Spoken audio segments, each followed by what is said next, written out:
40,000 career points. In case you don't know what that looks like, I am currently showing you a video of every single point LeBron has scored over his entire career. And although it's insane to really see every single shot, it's even crazier to think about how this record will never be touched again. Even with all the great talent out there and the new talent entering the league, there's just no way. But before we start talking about future players and people who could possibly take this record, I feel like it would be wrong if we don't talk about LeBron and how much he has done to get to this point. Like, we hear about his age all the time, but to me, that's what makes him so great. The ability to play for 20 plus years at such a high level, always being one of the best players in the league, is just crazy. But I think the funniest part about last night is that even he didn't think it was going to be such a big deal. It's a little bit bigger deal than I thought it would be, I see.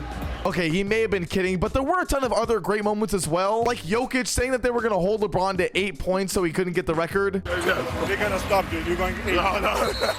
Now, there is one thing that I really wanted to share with you guys. While I was scrolling through Twitter after the game, I saw this tweet right here. LeBron James scored his first 10,000 points in the same exact number of games as it took him to go from 30,000 to 40,000. And yes, this is a chart following his points throughout his entire career, and it is insane how it just only goes up. There's no small flat line. There's no period where maybe he was hurt a little bit and he didn't score. No, it's just a steady uphill, non-stop, always. Now, what this chart did teach me is that we probably won't see LeBron score 50,000 points because he scored his 30,000th point in 2018. Do I see LeBron James playing for another 6 years? God, no. But the craziest part is that he is still going, and he doesn't have 6 years like I said before, but he does at least have 2 more, especially if Bronny isn't good enough to get drafted in this year's draft class and he has to wait until 2025. And LeBron is still putting up seasons where he averages 25 plus points, meaning he might not end his career with 50,000 points, but he could end it with 45,000.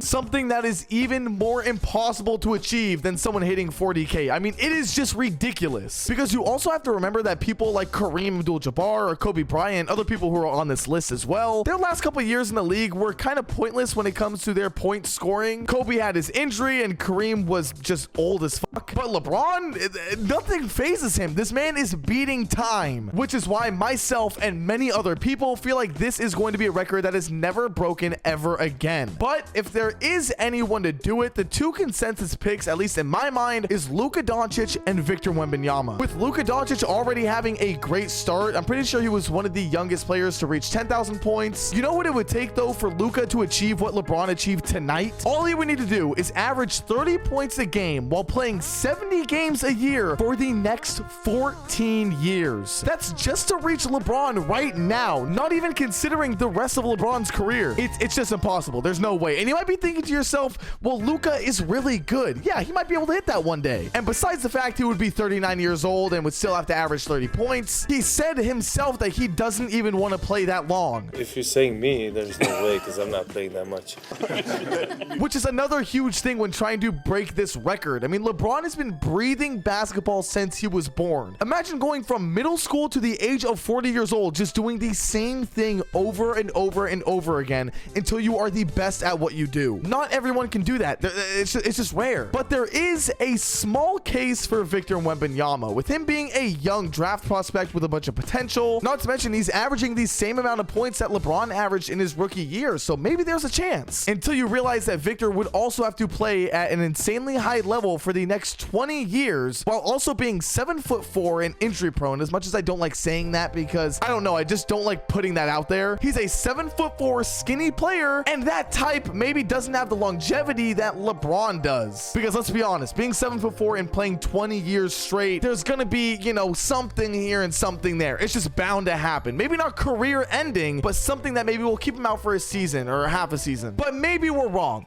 Maybe Victor Wembanyama will play for 20 years at a very high level. Maybe Luka Doncic will spend the rest of his entire living life playing basketball trying to break LeBron's record. For all we know, that could happen. But Bleacher Report also thought that Monte Ellis could have broken the scoring record back in 2011. Yes, this is a Bleacher Report article back from 2011 with some crazy names of people that they thought could be the ones to break the all-time scoring record, like Brook Lopez. Yes, they thought that 23-year-old Brook Lopez had a chance at beating Kareem Abdul-Jabbar's record. Now, I'm pretty sure Lopez is the leading scorer for the Brooklyn Nets, so I mean, he did leave with something, but here we have Monte Ellis, like I said before, which is just insane. Blake Griffin on this list. Steph Curry, which is actually kind of a wild guess for them to put on here in 2011. This Steph Curry placement in 2011 was just as crazy as us looking back on Brook Lopez and Monte Ellis being on this list. We also have Derrick Rose, which, I mean, I don't want to talk about it. Carmelo Anthony, good guess. Kobe, Kevin Durant, and LeBron James. But the early ones are the ones that we kind of want to laugh at here, okay? But even though I made this video really talking about the next generation and the future of the NBA and players who could possibly take over LeBron's record, I actually feel like that's the worst thing that we could do right now. We live in this moment right now in the NBA where we are seeing one of the best, if not the best player, depending on what your standpoint is, slowly but surely end his career. And with him breaking all these records that we never thought we'd ever see be broken, it seems wrong that a lot of us aren't really taking in these moments. We're not really taking in the fact that he broke Kareem's record,